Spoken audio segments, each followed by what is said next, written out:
All right. Welcome, everybody, to the Broadband Hui.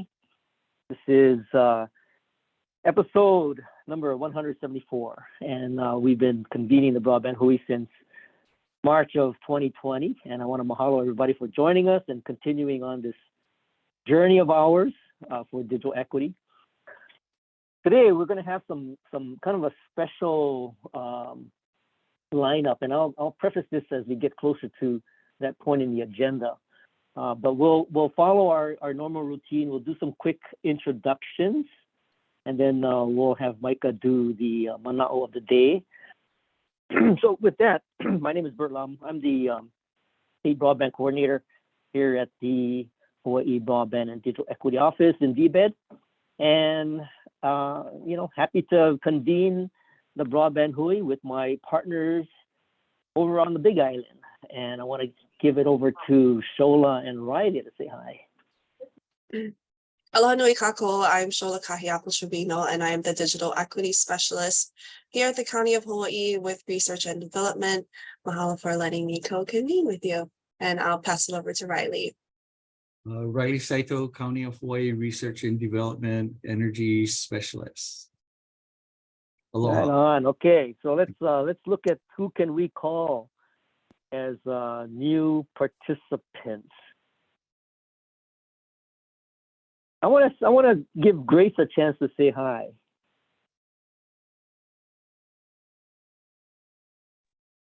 Hi everyone, my name's Grace. I work at the Benton Institute, and I focus on writing about communities doing amazing digital equity work for their people. So mahalo for letting me sit in on these calls.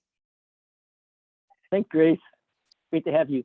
Now, I would encourage people to put their cameras on because we're going to have a little video that we're going to produce from the Broadband Hui today. So maybe get the cameras on now, and we can move quickly through this agenda here. Okay, so let's see. Who else can I call? How about Allegra? Allegra, have you been on before? I haven't. No, I was invited by Amy over at Olelo.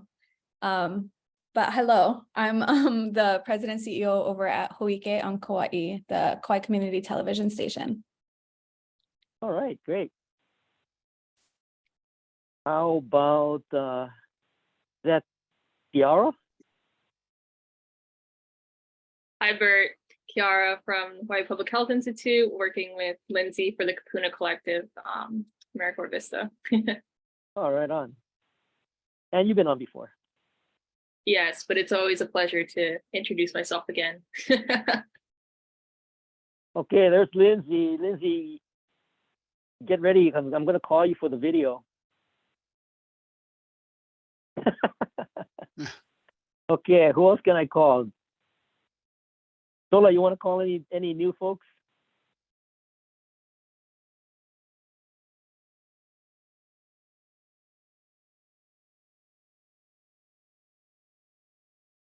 How about Glenn Hunter? Yeah. Oh my, good morning. Aloha, you guys.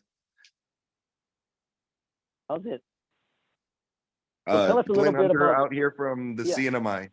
I was on Oh. the last meeting for the first time, but thanks again for the invitation and for allowing us to sit in on these sessions. All right. Thanks, Glenn. And get ready, turn your camera on so that we can include you in the video that we're going to be doing shortly. Oh my, it's 5 a.m. Well, we don't care about the time. We just whatever state you're in, we're happy to have you. Okay. Oh, thanks so Anybody much. else, Shola?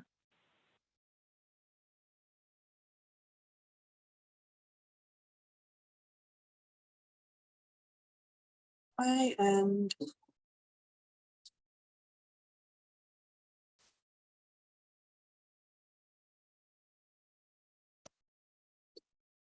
All right, you recognize everybody. the part where I recognize everybody. Wow. We got a good crew here. Okay, so next up on the agenda, I want to give Micah the honors of our Manao of the day. Micah. Aloha, mahalo, Bert. Hello, everyone. My name is Mike Alameda here in Hilo, Hawaii. It's just been a little over a month since the tragedies that unfolded in Lahaina. So today's Manao Okala is one that is, I think, based around that. Oh, sorry. There we go. Heva'a, hemoku, hemoku, heva'a. A canoe is an island is a canoe. This Olelo no Eao, I think reminds us that there are finite resources on an island just as there are on a canoe, like hokule'a.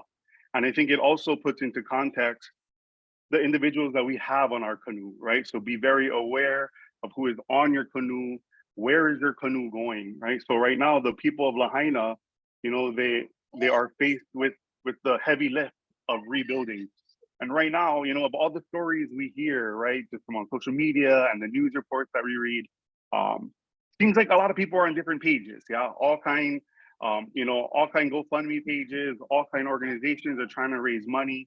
But I think for the most important part for us, over 30 days out from this absolute tragedy, is for us to remember, right, that our island is like a canoe, and once we can be mindful, right, that we are the people of this island and we are the people of these canoes, and it's up to us to care for them, and it's up to us to chart the course, and it's up to us to steer and adjust those sails so that we can get to where we need to, not just for today, but for future generations. Heva'a, hemoku, hemoku, heva'a. Always remember that a canoe is an island and an island is a canoe. Mahalo, you guys. Micah, I don't know, man. Maybe the stars are aligning, but it is so super appropriate. You're bringing tears to my eyes, because that is the phrase that we're actually using for our digital equity plan. So I don't believe in coincidences. So I really think that there's some definite alignment of thought going on here. So Micah, really appreciate that. And with that, I wanted to share a video that was produced by a close friend of mine, Naalehu Anthony, and he shared it with me, and I with the intent of sharing with you all. So with that, I wanted to share this video that was produced on Maui by many of the folks that are right in the midst of the Lahaina fire tragedy. So Shola, if you can share the video, that would be super great.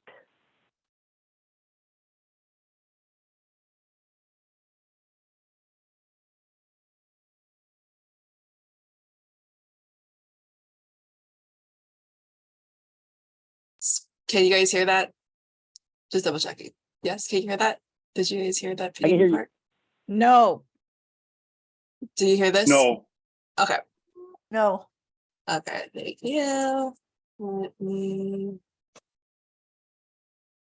Sorry.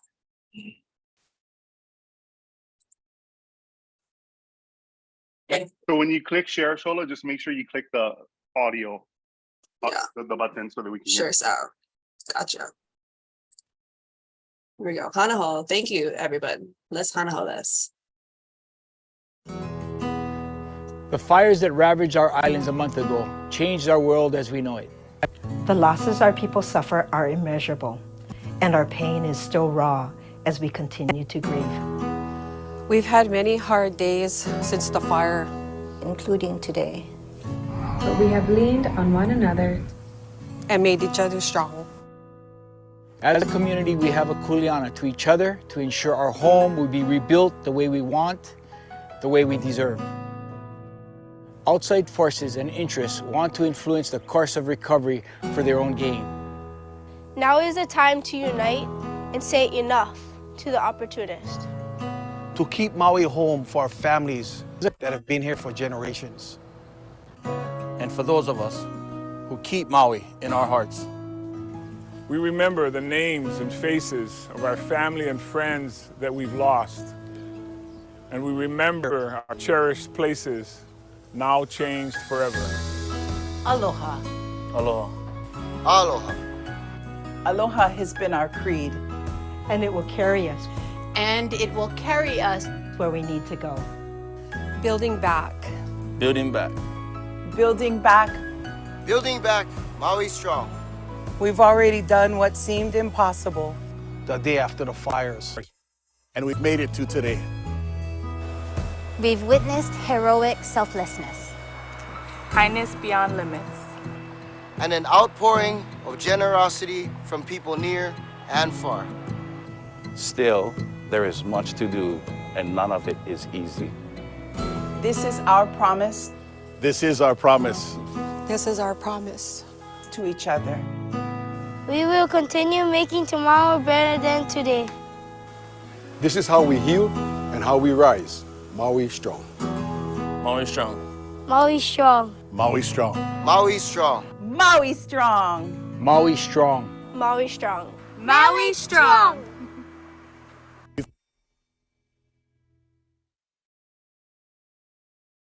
Thanks, Shola. Thanks, everybody. That was, again, produced by Analehu Anthony. And I think it was appropriate to share it with all of you. And if you're interested in that video and are so moved or motivated to share it with others, feel free to.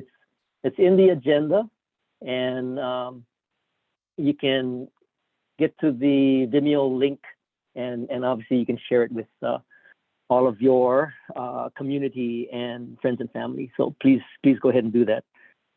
Okay, and what I now want to do is I'll preface this by saying that, coming up in October is Digital Inclusion Week, and I would I've been not tasked, but took it on as an opportunity to submit a video, because they put out NDIA, the National Digital Inclusion Alliance, put out a request for any organization, could be nonprofit, could be county, could be city, could be state, that's doing digital equity work.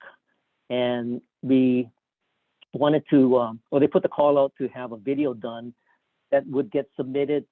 And of course, the deadline is today.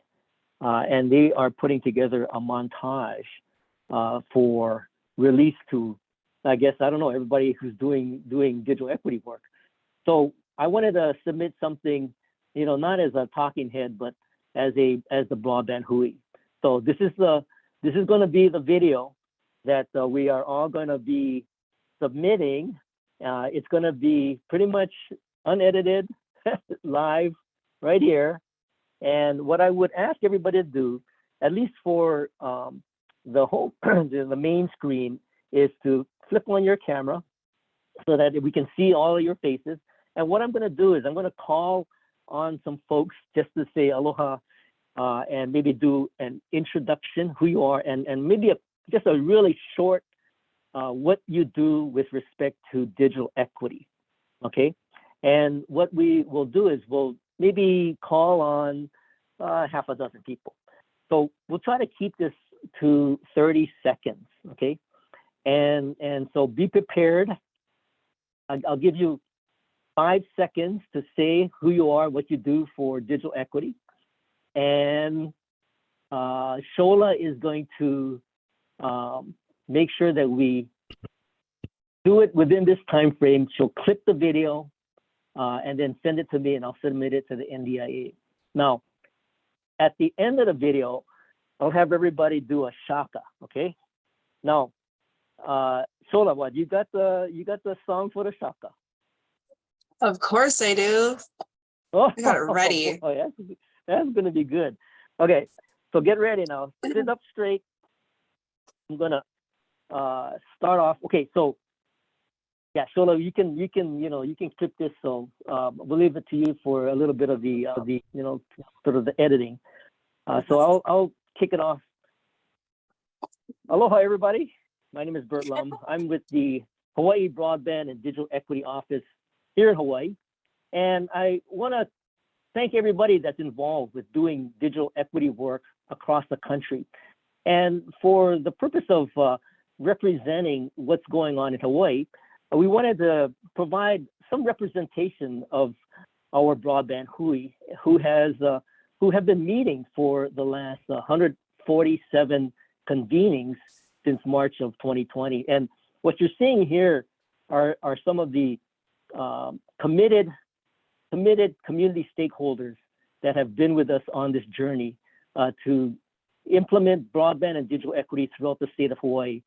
And what I wanted to do is give them a quick chance to say aloha and give a little representation of who is on the Broadband Hui. And I'm going to start with Shola, and then Shola, you can hand it off to Riley.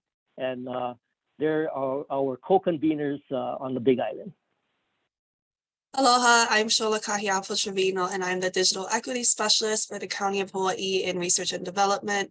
I'm so happy to be here to uplift the voice of our lahui for our people here on the Pai'aina of Hawaii for our state. And I mahalo everything that everyone is doing. Pass over to you, Riley. Yeah, we want to make the digital world available to all, so everyone can click to join the Zoom and let them play among the stars. Let them see what's in the chat from Jupiter and Mars. All right, Bert, back to you. Oh, right on. Hey, show me those eggs. I know you're eating an egg right now. Okay, Riley. Okay, next up, I want to give it to Jeannie. Jeannie, what are you doing for digital equity? Aloha, everybody. Jeannie Skog. I'm with a consulting firm from Maui, and we've had the pleasure of working with the Hawaii Broadband and Digital Equity Office to help develop the state's plan for digital equity, and have had the honor of going statewide, talking to many residents and communities about what is their priority for us moving into the digital equity space. So yeah, it's been great, and looking forward to getting the plan off to NTIA. Mahalo, Jeannie. And next up, my buddy on the Big Island, Brad Kaleo Bennett. Brad, what are you doing with digital equity? Aloha, kako, Brad Kaleo Bennett from Awamo Collaborative. We are working to build community resilience and independence through creating digital sovereignty and community managed networks. So we want to build networks that rural communities can own and manage themselves, and hopefully gain some measure of independence and financial security. Right on, Brad. Mahalo for your work. Next up, I want to call our resident professor, Dan Smith. Yakoi and aloha. I'm Dan. I've been helping with the affordable connectivity program outreach so that everybody can be connected in Hawaii. Mahalo. Mahalo, Dan. And I want to get some representation from our Kupuna collective. So Lindsay, are you on? I want to have you give us an aloha to the National Digital Inclusion Alliance. Aloha kako. My name is Lindsay Iligan. I'm at the Hawaii Public Health Institute and the Kupuna Collective. We believe that everybody has a right to digital access and access to the digital world, no matter what age. And so we are honored to do the work that we do alongside community partners like those on the call today to develop these age-empowered digital inclusion projects across the state and make sure no kupuna or older adults are left behind. Thank you. Mahalo, Lindsay. And I see Jill. I'm not going to let Jill get off the hook. So Jill from Hawaii Literacy, you need literacy to do digital literacy. So Jill, the work that you do is very important.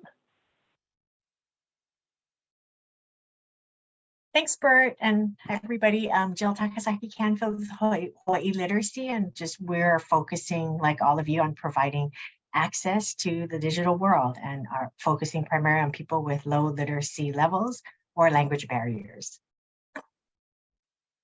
Mahalo, Jill. Okay, so to wind this up, I want to encourage everybody who's on the front screen to turn their video on.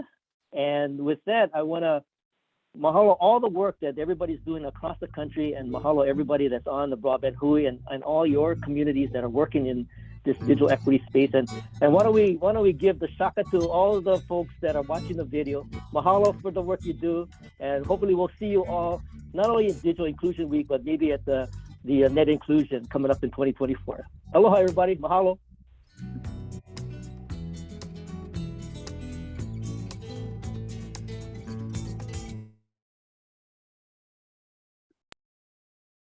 All right, very good. Good job. Sola, okay, you can do the editing. I think that was great. I want to thank everybody. That was super. Okay, now we can jump into our agenda, and I want to give it over to the folks over at University of Hawaii to talk about speed tests. Howdy. Thank you, Bert. That was fun. Interesting to to be part of that. Not okay. So on to business. Speed tests and served, underserved. Okay, so we're gonna pivot to this today just to get very clear and make sure that everybody understands these various definitions. And then we can go into more detail, because I think what is happening sort of communications wise, is that we've skipped ahead to the challenge, and then we've kind of muddled up like the use of a challenge versus speed versus, you know, all of it together. So we're just gonna focus on this right now. Okay, so we are the UH broadband team, specifically the Broadband Equity Broadband Equity Access and Deployment Program. So these are our easiest like internet flashcard ways to explain what is served. This is the very technical definition. I think everybody should know, probably is familiar with this already, but we created these just so that they can be shared as needed with folks who are not necessarily familiar. So you're served if you have a certain number of speed up, a certain number of speed down, and if you're connected via fiber. For myself, I just like to skip to the question of, okay, well, what does that actually mean? In other words, if you have cable TV coming to your house, most likely you are served. If you're able to have multiple video conversations at the same time without any significant lagging, chances are you are served. When we get to unserved, we're specifically talking about locations that have no access or have extremely slow access. So these would be like speeds, you know, under 25.3 and significant latency. Latency meaning there's a lot of lag. An easier way to understand what unserved is to the average person, to uncle and haula, whatnot, is that, you know, when multiple people are online simultaneously having video chats or playing video games or something, there are major glitches and signal delays. An example that Chrissy often likes to share is that, you know, when kupuna need to get on for a telehealth call, they have to yell in the house, "Hey, everybody get off, you know, grandma's gotta talk to her doctor." Like that could mean that that maybe they're a little bit underserved, if not completely unserved. Okay, underserved is another category. And this is that in between folks where they have some connection, but it's not fast enough or not what the NTIA considers fast enough.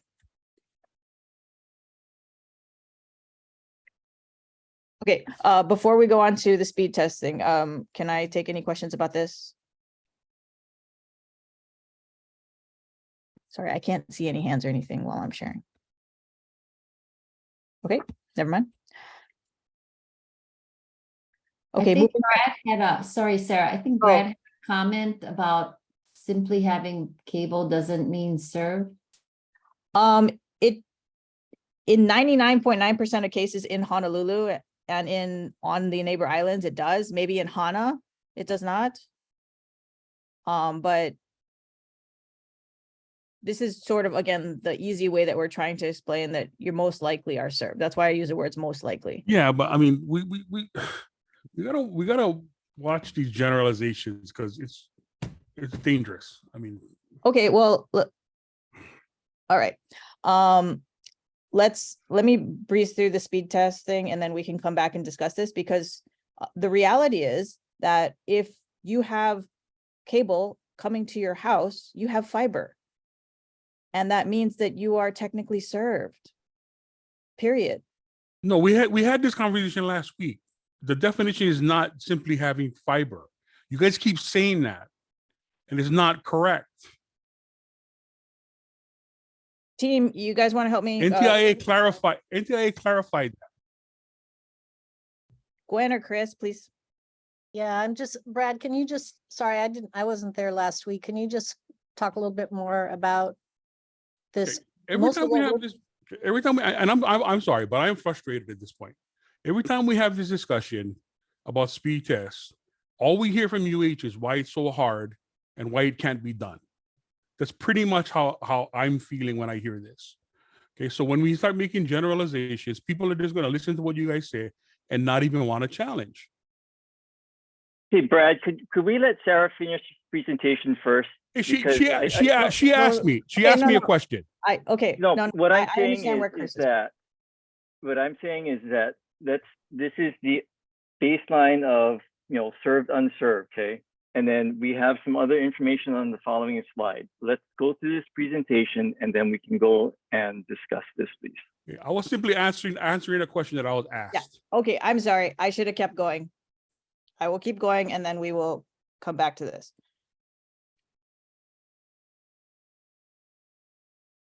Okay, so when we're trying to explain to folks what is a speed test are basically, it's information, okay? It's a tool that you can use to help you test the speed of your internet and its performance. It can help you understand, are you getting what you're paying for right now? And it can be the beginning of a conversation with your ISP about, what service level you do or you don't have, but it tells you what you're getting in your home right now at this particular minute or the time that you take the test, okay? Now, we're trying to clarify what a speed test can tell you and what it can't tell you. This is what it can tell you. It can confirm whether you are actually getting the speeds that you're paying for. If it says it's lower than what you are subscribed to, then it could be a problem with your home internet setup. It could be that you're too far from your router, or it could be an infrastructure problem with the internet service provider, possibly. And, the recommendation is if you're not getting what you are signed up and paying for, you need to call your ISP and advocate for yourself. What a speed test cannot tell you is what levels of services are available for purchase. It cannot tell you why your internet is slow. It can be indicative that there's a problem either with your home setup or with the infrastructure that belongs to the ISP. But the speed test itself cannot tell you why. It just indicates a problem. This is just to show that there are multiple ways to take a speed test. You can do it via wired connection with an Ethernet cable, computer, laptop plugged in, via Wi-Fi network. You could do a speed test via your cell phone, but cellular, for our purposes, is not considered broadband by NTIA. And I think that's important. The reason why we talk about speed tests is because they are a useful community outreach tool. They're a relatively easy way to help people understand and begin to talk about what is broadband, what is internet, what is cellular on my phone, what is wireless on my tablet, and all of those different distinctions. And really, it's an entry point to figure out how to help individuals learn about their connection or lack thereof, and for them to help themselves and the community as a whole advocate for better quality of service. Now, what we went through before was, this is what you can do with speed tests now as an outreach tool, okay? Here's what you can do with speed tests later during the BEAD challenge process. It is one challenge method, one tool, but it's important to know that taking a speed test now is just information. It's not actually going to necessarily qualify as part of the challenge because there are certain restrictions around when you can take it, what time, da, da, da, da.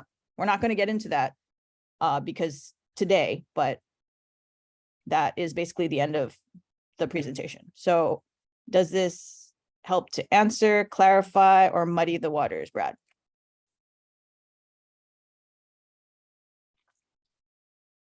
All I'm asking, and I apologize for getting a little heated earlier. All I am asking is that we be careful when we make generalizations and when we make presentations like this, because people who aren't necessarily familiar with all of the terminology being used, and the point for me is going to be how the public consumes this, right? May not understand the distinctions between all the stuff that we're talking about. So I think we need to be very careful how we share the information and avoid making blanket statements that in some cases may not be accurate. Okay. Okay, so real quick, on the flip side of that coin, if we don't translate it, then a lot of people will think, oh, I have junk internet, so I should qualify for this program. But in fact, if you have, okay, well, so I see both sides of it is what I'm saying, but I don't know, Chris or Gwen, do you guys have, should we eliminate the two aren't mutually exclusive. You know, I mean, I understand the need for translation, but they're not mutually exclusive. I think, you know, I think we can avoid blanket statements and still translate into language that the general public would understand. Yeah, so Brad, can you give an example of that? I think part of it is, so since it's our responsibility at UH to, you know, run the challenge process, I think that the speed testing, as we already said, is really good for folks to be able to figure out, you know, what service are they getting. They can work on that now.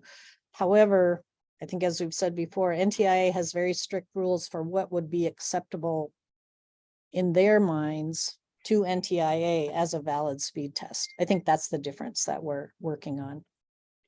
Yeah, and yes, and we've had a discussion before, and like I said, we've all looked over that document. But I again, the challenge process, and I understand we're talking about two different things. Okay, speed tests right now are not, because the challenge process isn't defined yet by UH or whoever, right? Okay, I get it. But when we start telling people that just because you have this, you cannot do this, it's like then people are just going to get frustrated and not even start the process of doing a speed test, seeing where they stand now. And because there are specific steps that need to be taken to prove out or whatever to qualify for the challenge, right? I think those steps need to be verified now. So, okay, you know, they can start, and we as advocates for them can start. And when I say that, I'm talking about nonprofits, can start the process with them to make sure that they meet the criteria, right? So having this understanding now is very important. So, but you know, discouraging people by not being real clear, and I'm not just talking about you, I'm talking about the NTI language. It's kind of unclear in some places as well. So getting clarification is important. Is going to be very key in how nonprofits like us and other advocates, community advocates, try and start working with people to determine whether or not they have a valid challenge. Okay, yeah. I see what you're saying. And basically, so if we revise language that says if you have cable internet, you are most likely served, we'll just say, if you're not sure where you stand, take a speed test. Maybe something more like that versus declarative. Although in most cases, as far as BEAD is concerned, if they have cable TV in Hawaii, usually means that they're served. But if that generalization is going to cause mayhem and blood in the water, we can walk that back. Okay, Dan. Good. Yes, I think that the opportunity is going to be for area challenges, and I think you know where you get what is it, six people in an area, you get 6 samples, and then the burden is then shifts back to the ISP to prove that they have the service. So I think that's the opportunity that we want to take advantage of. That's a good point, Dan. So Dan and I will take Palisades. I've been actually doing some speed tests at my place, and I have cable. I usually get above 100, but I've been consistently getting below 100. So anyway, Dan, let's figure out something.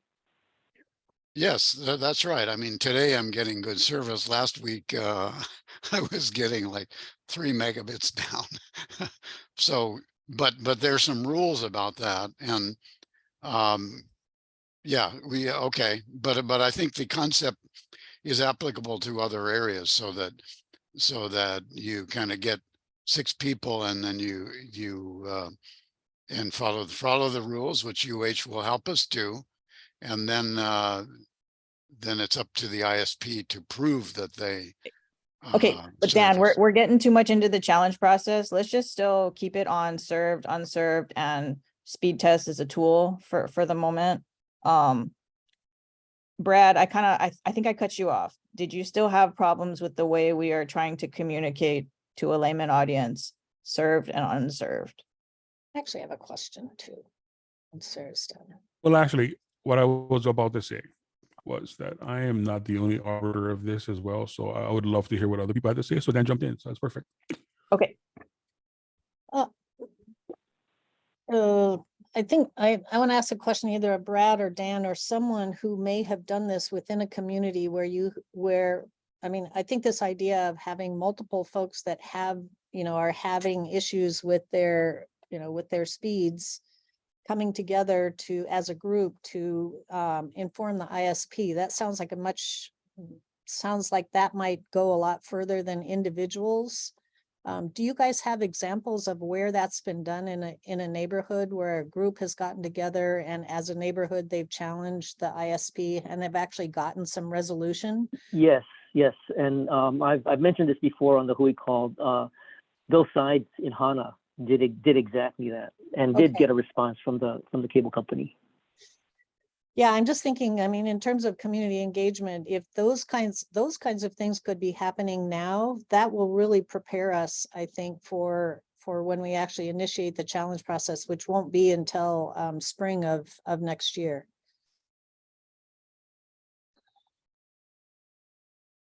Yeah. Hey, Riley, I see your hand up. Well, Chung has his hand up. Sorry. Okay, Chung. No, I just wanted to just take a few seconds to, first, thank you, UH, for presenting the information and opening yourselves up for comments. And Brad, I really appreciate your input.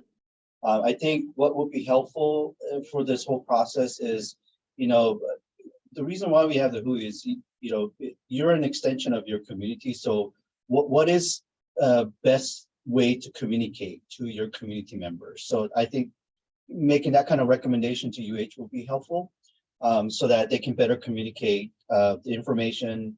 Like Sarah said, in layman's terms. I know, even I agree with you, Brad. NTIA language is very confusing, and I don't know if it will be understood easily by a kind of an average typical person user of broadband.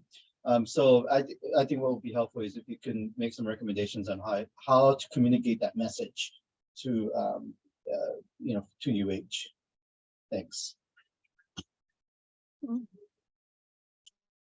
Riley. Okay, so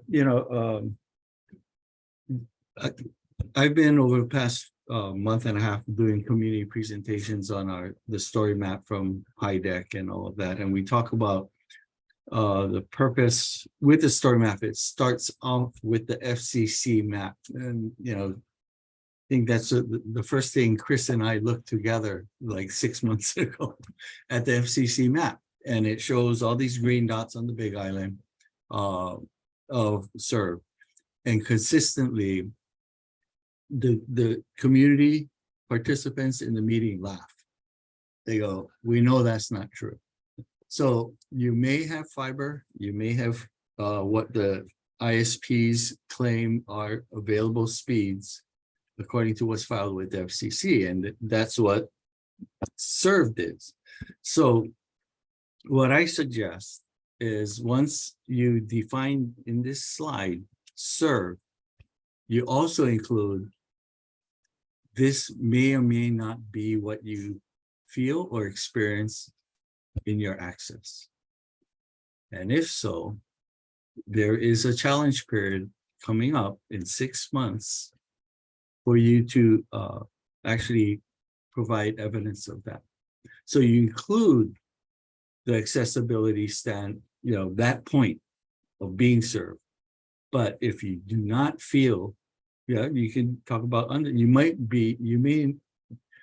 have the access to being served, but you may actually be underserved.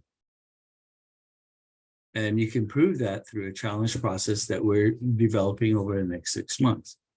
And that's kind of the message that I give to our community and ask them to sign up to be challenge champs. Now, I've talked about that, but it is a strategic building of community challenges.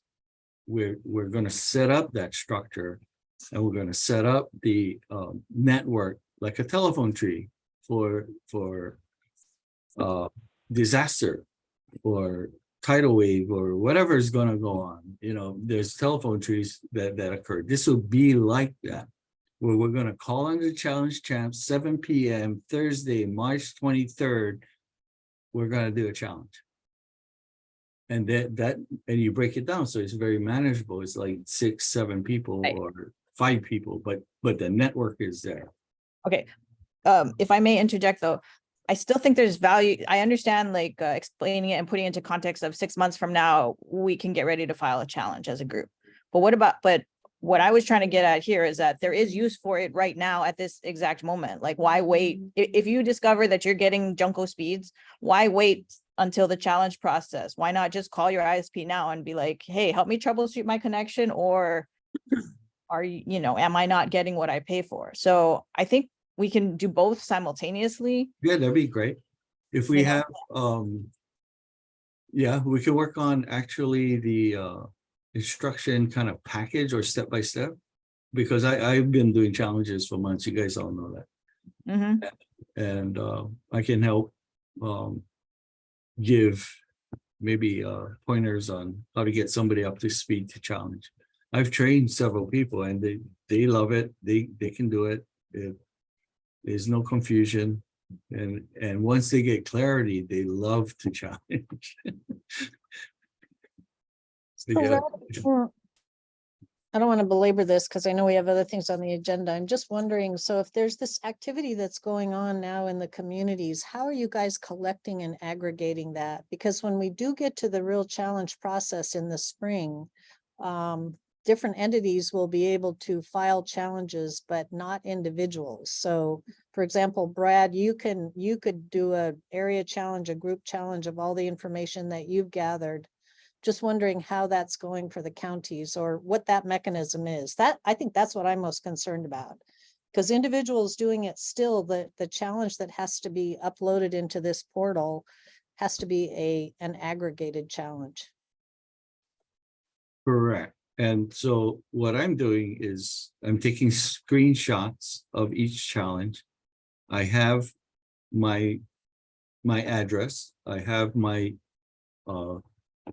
service provider bill. On the screenshot, it does have the address. What do you call that? The IP address. It has that on the snapshot. It has the date. It has the time. So I believe that's pretty much all the requirements: the address, the bill, the IP address, date, time, speed up, speed down. All of that is taken with a screenshot and the bill. And so Riley, I have a question real fast. Oh, sorry, Gwen, go ahead. No, you go, Chris.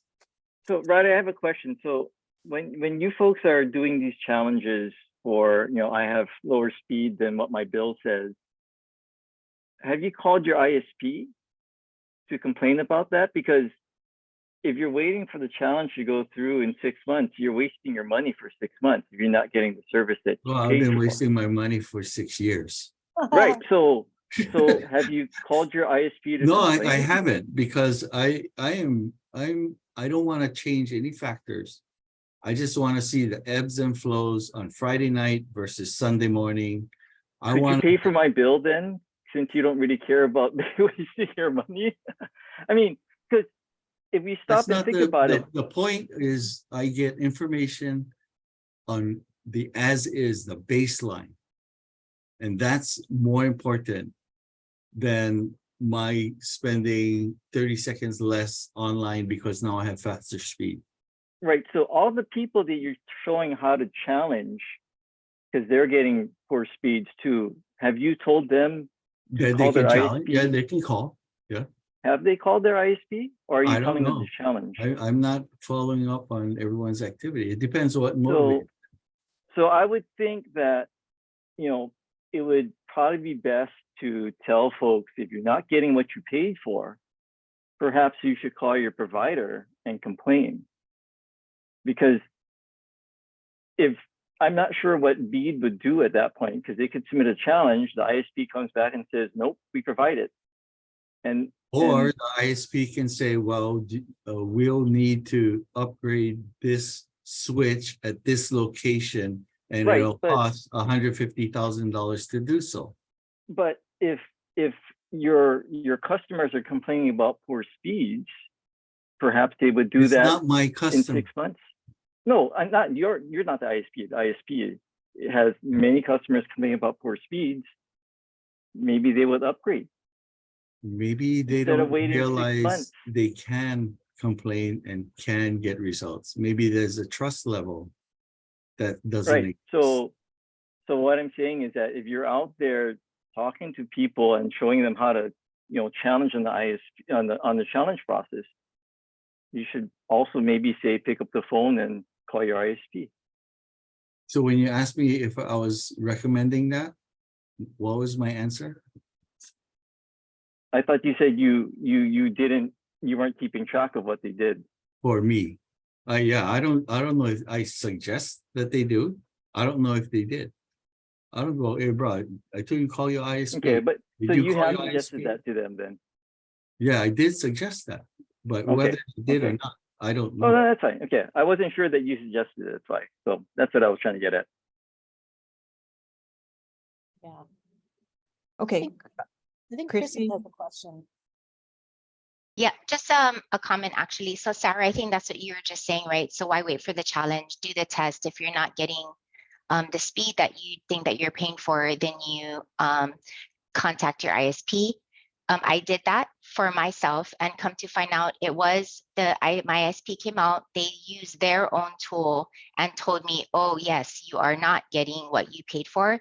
They gave me this cable thing and switched it out, and I'm all good.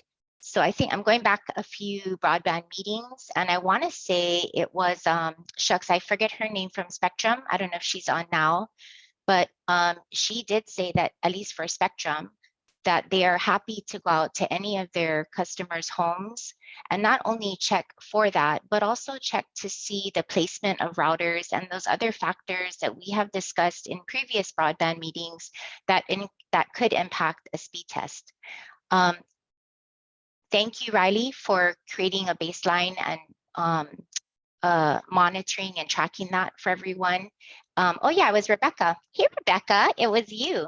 So the whole point of that is, right, so try to rectify what factors could be creating poor internet access, make sure that that's addressed. And if then there's a continuation of poor access, then it may be something else. But yeah, mahalo, appreciate your folks' time. Thank you, Chrissy. Go ahead, Rebecca. Thank you, Chrissy. Yeah, just to reiterate, I didn't want to step in too soon or get in the way, but if anyone is having issues with their Spectrum service, like Chrissy said, please call and let us know. It could be a faulty cable. It could be a variety of issues. Like I said, a mouse could come in into your cable and you have no idea. And we would be happy to send someone to your house and come fix it. If you have any trouble scheduling an appointment, you can email me or call me and I can help coordinate that. But anywhere in the state with Spectrum service, if you're not getting the speeds you think you should be getting, we would be happy to come fix it. We are not intentionally, slowing your speeds down or maliciously slowing your speeds down. That is obviously not our intention. We think that all of our customers should be getting the same high speeds. So if anyone is having issues, please call us. We won't know there's a problem unless you call us. We are working on, a little bit more proactive measures, but if you're having a problem, please call Spectrum. Thank you. Thanks, Rebecca. This is a good conversation. In the interest of inclusion, can we maybe Janine, you want to say something on the part of Hawaiian Tel? I just want to echo what Rebecca says. Don't wait. If you do a speed test at home and you find there's a discrepancy in your service with your speed test, don't hesitate, call. We also urge folks that are doing mapping of unserved and underserved areas and have questions about potentially new areas that they have not seen in previous FCC maps appear, in newer versions of them. Please check with us to verify. It is always helpful for me, if you do call, to have the address of the location that you think should be served or is currently unserved, and you're trying to validate what kind of services are available in that location. So that is like the number one thing for me. But anytime, don't wait to register the issue with us. We're always available on these calls to make sure that folks with any questions are able to address them in a more timely basis and not wait. So I appreciate the opportunity, Bert, to share that as well. Thank you. Okay, thanks, Janine. Thanks, Rebecca. Back to you, Sarah. Okay, so I think what I'm taking from this, and thank you, Chrissy, for that, and both providers, I will create something that says, okay, so we've told you about speed tests, we've told you about unserved, underserved. Here's, if you think you're not getting what you need, here's what you do first. Number one, try a speed test, not working out, call your provider. And then number two, still not getting what you want or still feel you're not satisfied, start collecting possible information for a challenge, TBD, and or here's Riley's cell phone number. Yeah. Okay. All right. Let's move on because we're sucking up a lot of your time and I know you have stuff to do. Just a quick update. Here's where we're moving stuff to. So I think we'll finally get to initial proposal next week. Okay. Okay. Sounds good. Thank you. Okay. Thanks, Sarah. Thanks, UH team. Okay. Next up on the agenda, I wanted to move into our digital equity work that we're doing. And I do want to compliment our team in HBDO as well as our consulting team that has done a heroic job of pulling our plan together. And the meeting that we had, there was an all-day meeting yesterday. We really got a good near final draft, and we have until Friday to put in some edits for preparation of entering into our public comment period. So there's a lot of work going on behind the scenes to really pull together all the research that's been done, put it in the right format for the plan, and obviously NTIA was very much a part of letting us know what is it that they are looking for, because they will be basically checking it off a list based on their rubric and metric. So we're putting it into that format, and then we'll be entering into this public comment period. So I know a lot of people are interested in taking a look at it and providing us some feedback. Okay, so with that, I know Jeannie, you had you put a call out to people to take a look at the asset inventory. So do you want to provide any update on the plan as well as what you want with the asset inventory? Yeah, I think we can see the light at the end of the tunnel on the plan. So it's as Bert described. We're heading to Friday, and really looking forward to all of you looking over the plan very, very closely. We will be the first to say, we're sure there's areas to tweak or whatever, and it will happen with your input. The other thing I wanted to reinforce is I sent to everyone on the broadband list the copy of the asset inventory as it currently stands. And once again, I'm sure there's areas to correct, to add to, whatever. And just want to say again, please look it over. If you're not on there, don't be insulted. We would love to have you on there and get an explanation or a description from you on how you tie specifically to digital equity. It could be that you're a conduit to those covered populations. It could be that you offer a program or multiple programs that directly serve those populations in advancing digital equity. Whatever the case, just explain it. And please give us your contact information, particularly your street address. So I will put that inventory again in the chat to make it very handy. Several of you have already responded. I really thank you for that. It's a big help for us to know that we're getting accurate information on the list. So thank you very much. Thanks, Jeannie. And so, Jeannie, the list that you sent out was a PDF, yeah? So are you suggesting they just kind of like respond based on your PDF? Because there's no available, updatable spreadsheet that's online for anybody. Good point. We can send, that's a good point.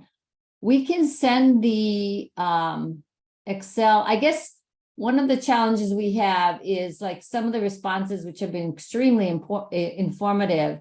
The descriptions are really long. So if we get them by email, then we can, try to make them succinct enough to fit in the chart, but also have the broader information as well. So it's a two for benefit.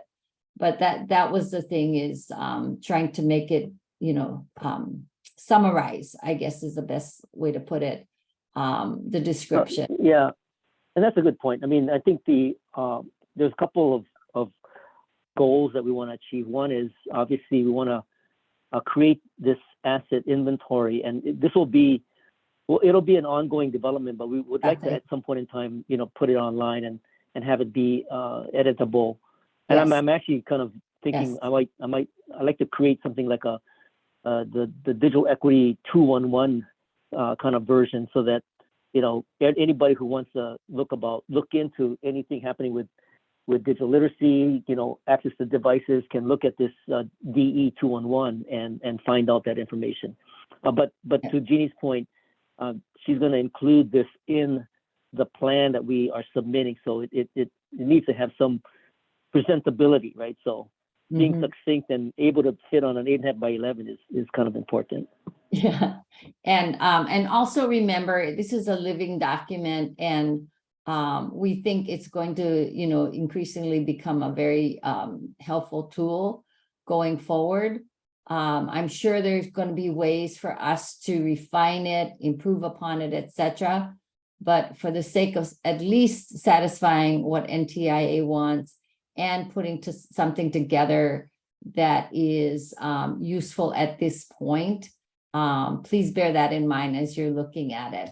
But we would welcome getting your information. So again, if we could get your feedback, I think I gave everyone till next Monday. That would be really, really helpful. So thanks, Bert. Thanks for the time. Just a suggestion. Yeah, Because, please. because I saw the asset list because you emailed me and asked for input, but I think it would help the group, the other 60 people on the call, if you just shared your screen, just showed what it looks like. Sure. Because what it meant by an asset. Okay. When I opened it, I wasn't sure what I was going to see, and so that was, I think it would be helpful. Okay, sure. Happy, Bert, is that okay if I? Sure. Yeah. Please do. Take a minute. Hold on. Let me get back here. Share screen.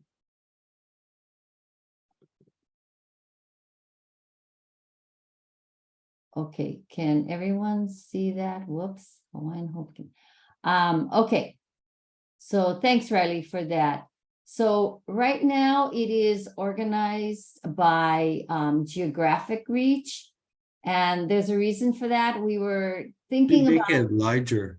Oh, I'm sorry. Turn the 50% to 100. Yeah, I was trying to, well, the 100 gets, you can't see all the pieces, but I'll try. That's that. okay.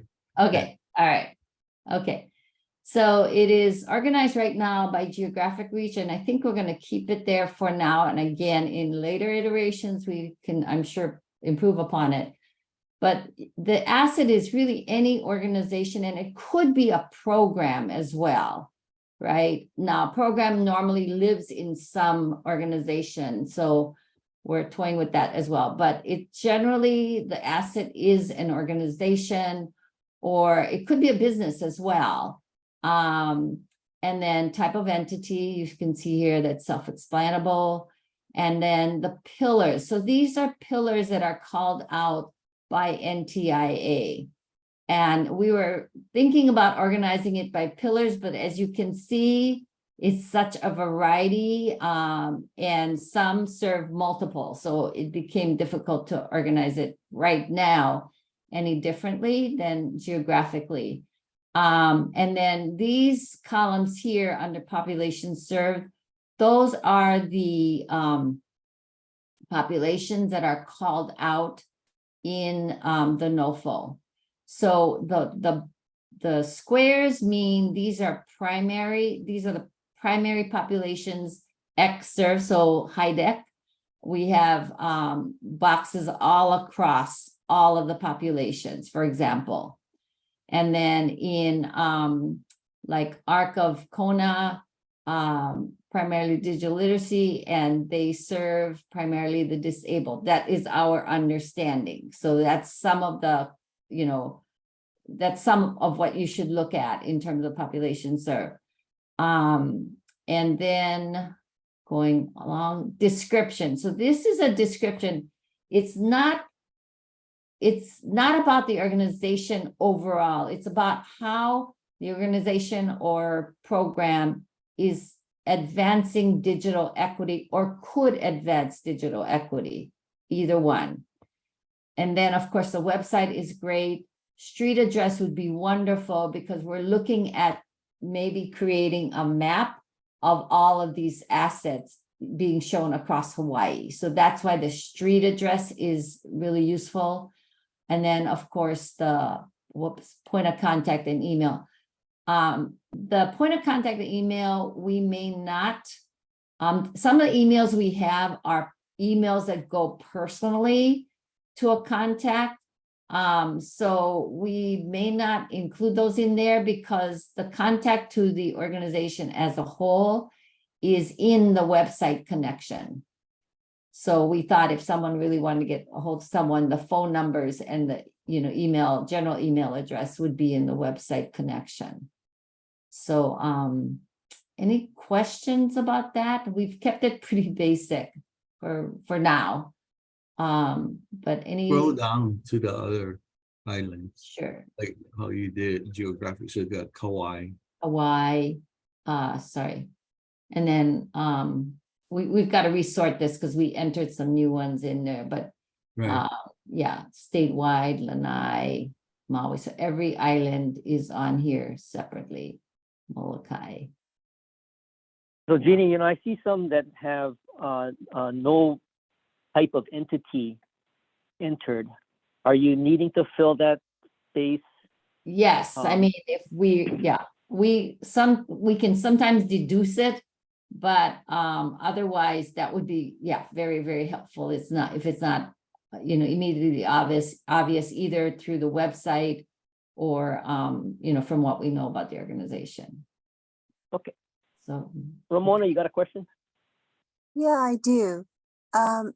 On this, Jeannie, are we talking about the potential that these could be viewed as community anchors? And number one, and number two, as we start heading towards the weeds in regards to neighborhoods and communities and grassroots organizations, I mean, there's a whole plethora, right, of possibilities that, and then is the ultimate goal that once you're on the list, it's viewed as a possible connector? Is that, and that could be pretty large. And then you have the traditional or the conventional perspective, and then you have the more grassroots, or however you're going to categorize and separate that.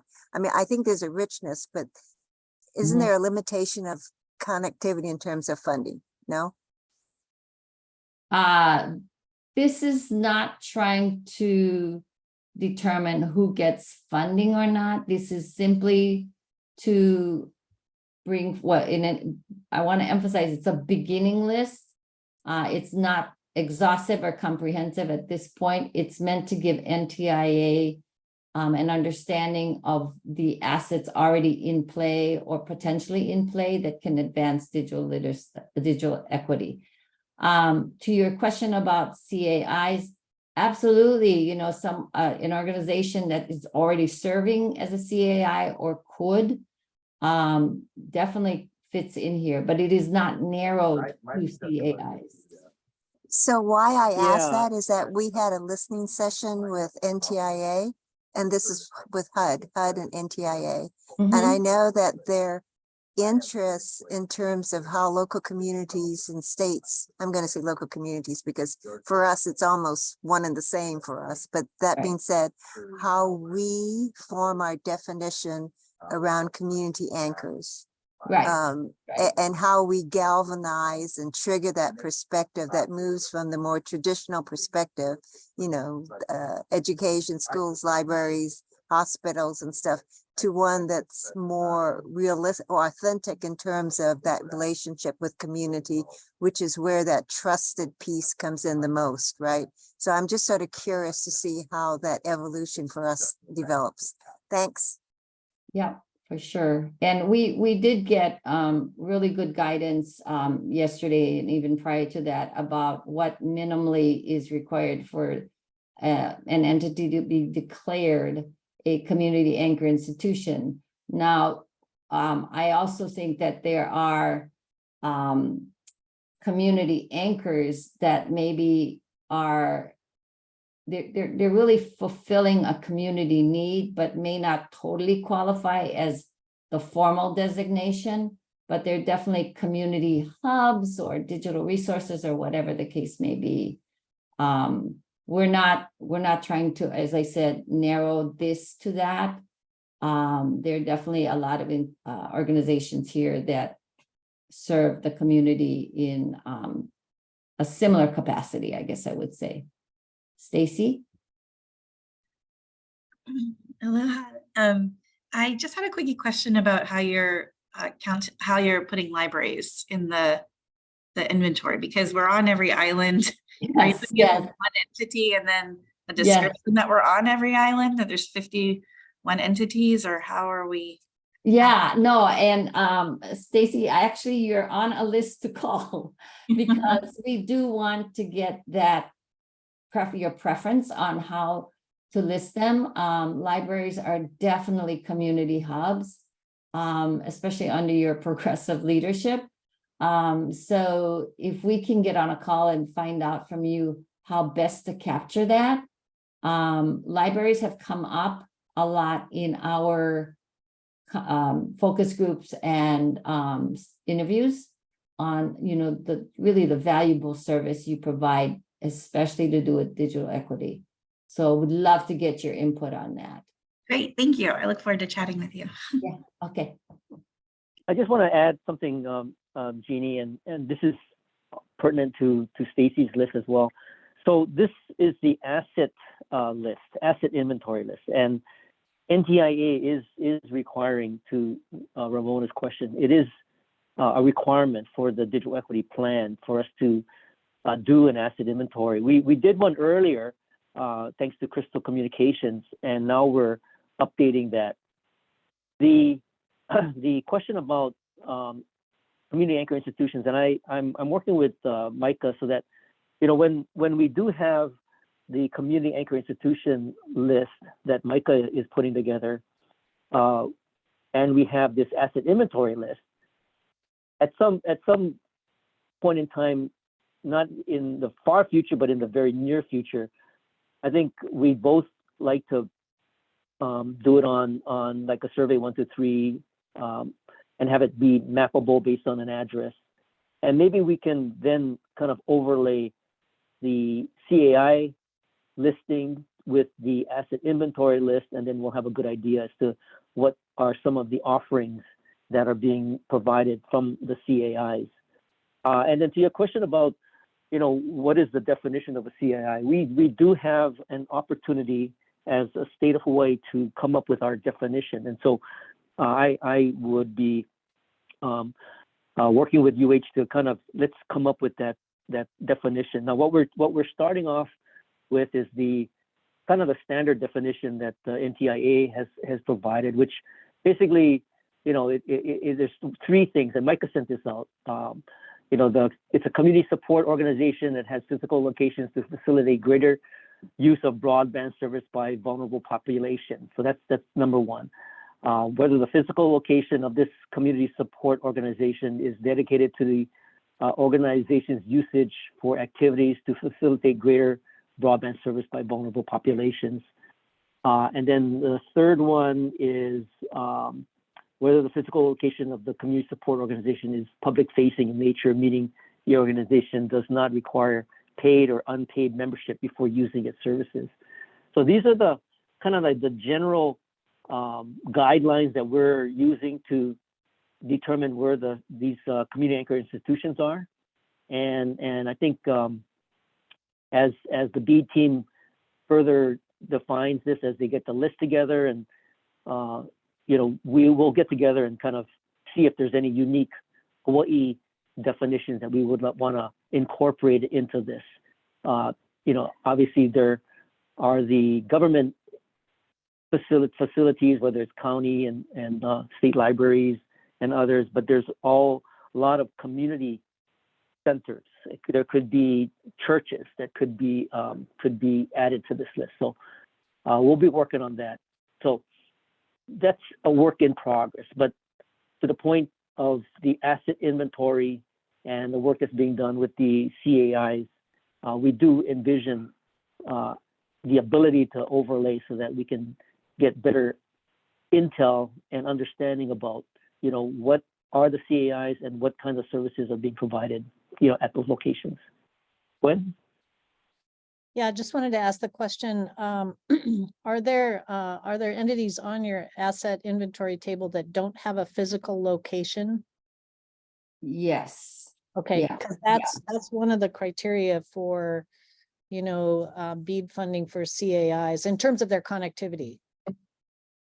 Right. And to that point, Gwen, we will include, I think Jeannie might have said programs, there could be some applications. I think our project survey is an asset.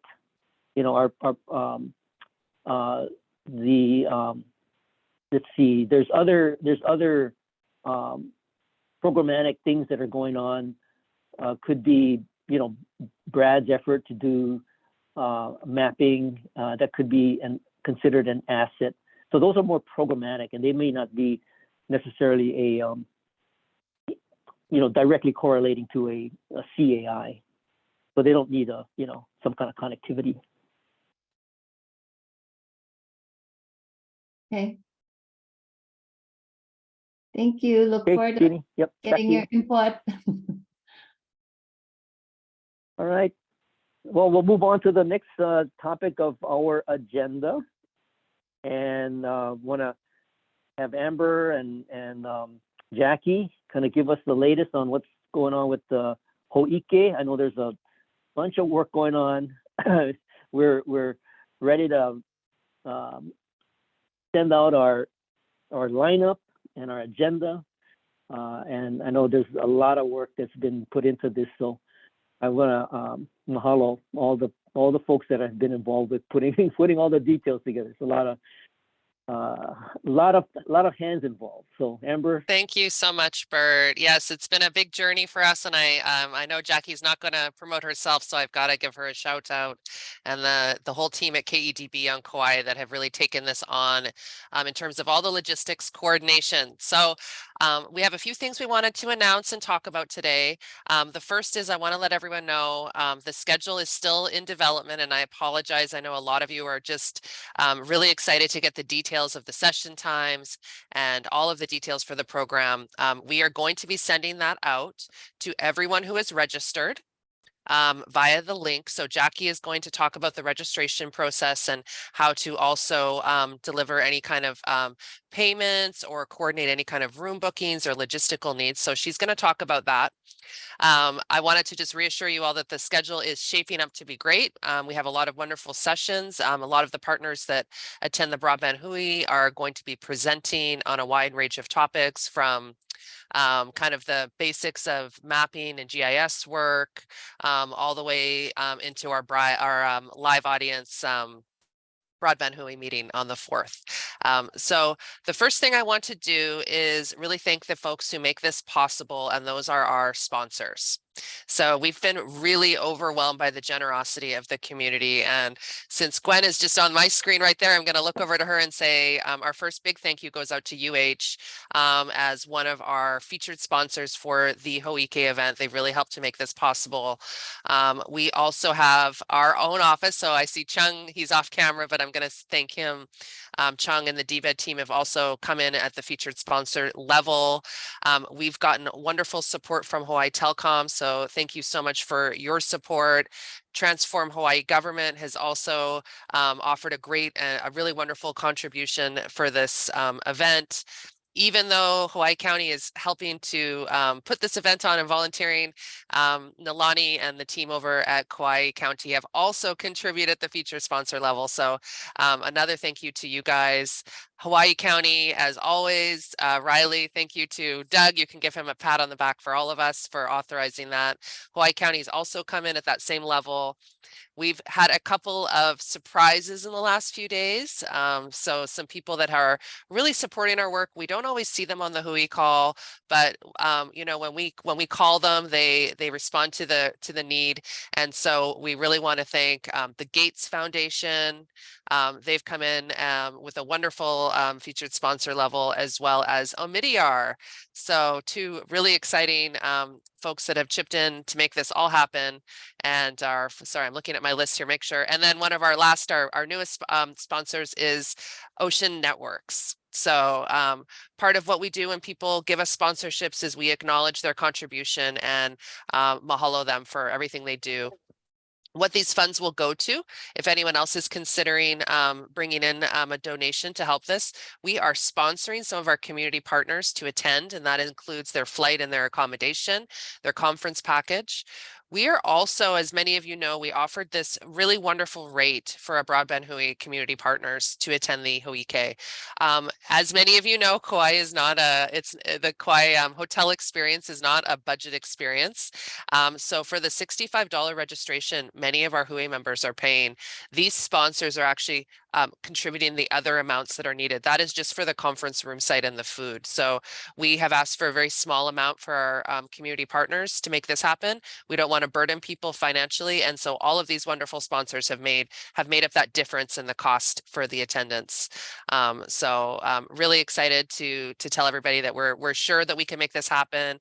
We have the funding we need to get the event space and all of the food and the wonderful amenities coordinated, and we're really looking forward to having a wonderful event. So we're feeling really confident now and just really overwhelmed by all the generosity in this bigger community. I'm going to hand it over to Jackie to talk about some of the registration details, and then I'm going to come back and share some more info with you guys.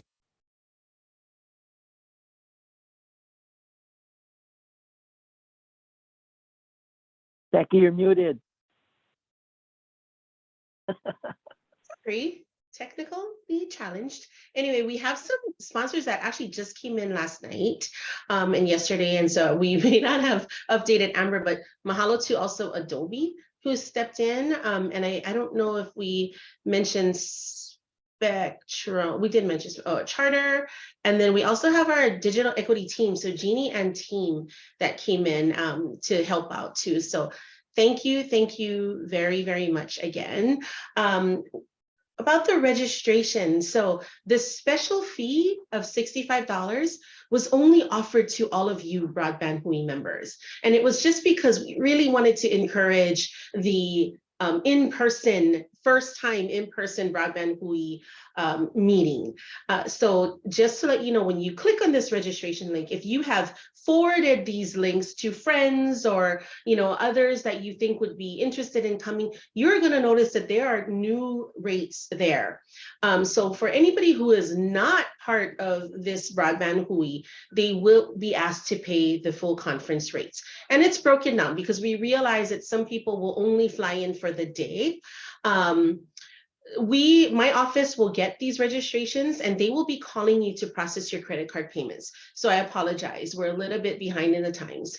We will call you, process your credit card payments. If you are paying by check, you can mail that to us and just indicate when you receive that phone call that you would be mailing it to us, and that's okay too.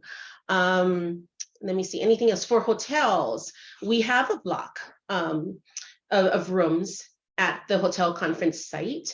If you would like to take advantage of that, please call my office and someone will help you.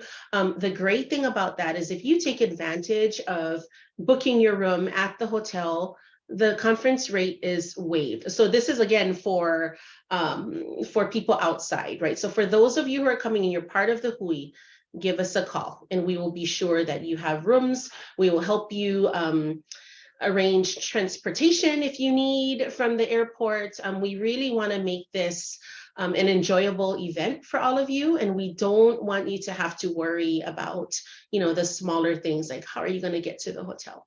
And I think that's all for me. Amber. Thank you so much. So I just wanted to let everyone know I threw the registration link in our chat.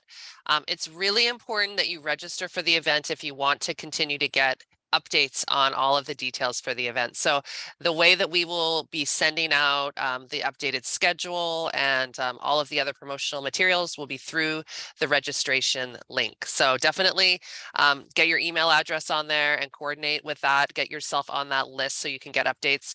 And I just want to send a friendly reminder. I know a lot of our sponsors are on the call today. Many of you have not registered. I know registration is included in your sponsorship. Please do put down the names of the individuals coming so that you can have your email addresses attached to all of our communications that'll be coming out in the next couple of days.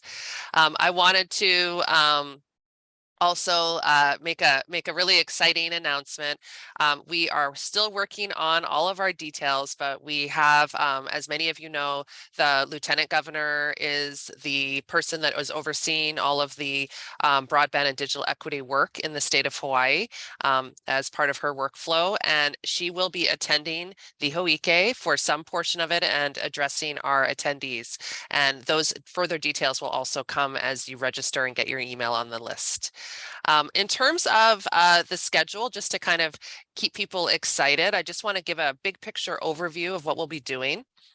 On Monday, October the 2nd, we are still moving forward with our self-guided tours. Nate from Kauai County is organizing that for us. We're going to be making 3 stops going north from Kapa'a and meeting up with community partners and resilience hubs along the way and hearing all kinds of wonderful information. That's going to go throughout the day. We'll be getting back to the hotel at 3 o'clock, and then we'll be having our special meet and greet social event that evening, which will be really fun and a great way for everybody to get to know each other before our Tuesday, October 3rd, big day kickoff of our formal events. Tuesday, October 3rd will be the big day for the Ho'ike. So if you are thinking about coming for one day only and not staying over, that is the day we would recommend that you attend. That day we'll have a whole plenary with state partners talking about all the programs that are going on. There's going to be workshops, including on our mapping projects across the state and our DE plan review. Lots of exciting content on that Tuesday.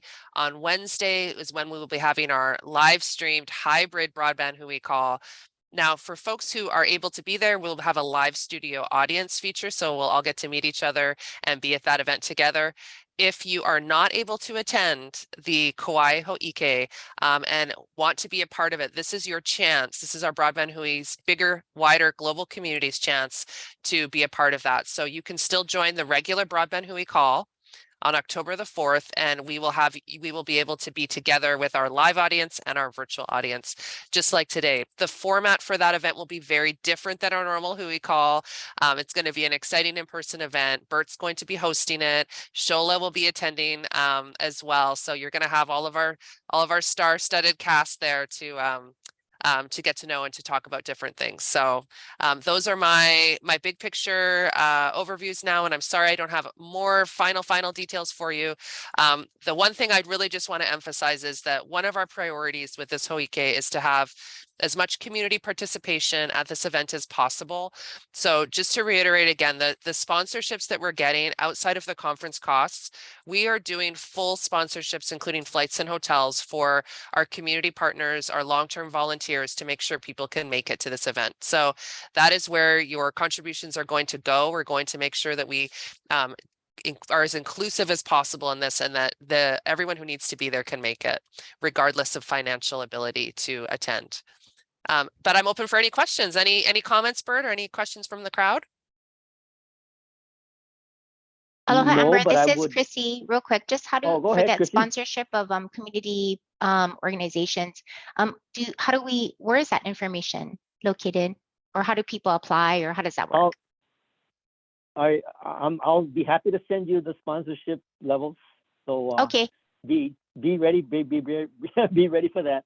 I do want to add One that sponsorship, but I'm sorry, when you said, Amber, that those sponsorships are to cover costs for those organizations, is that what you're talking about, Bert?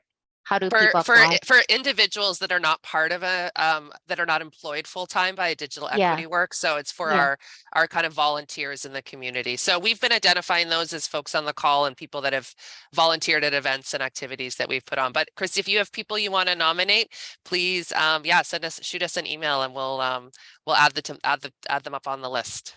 Thank you. Okay, great. Aloha, thank you. and Amber did announce our keynote. I will say that there will be some dignitaries on the Broadband Hui call on the 4th. I'm not at liberty to share exactly who at this stage of the game, but be tuned in for that, because that'll be a fun Broadband Hui call, and it'll be a combination live and via Zoom.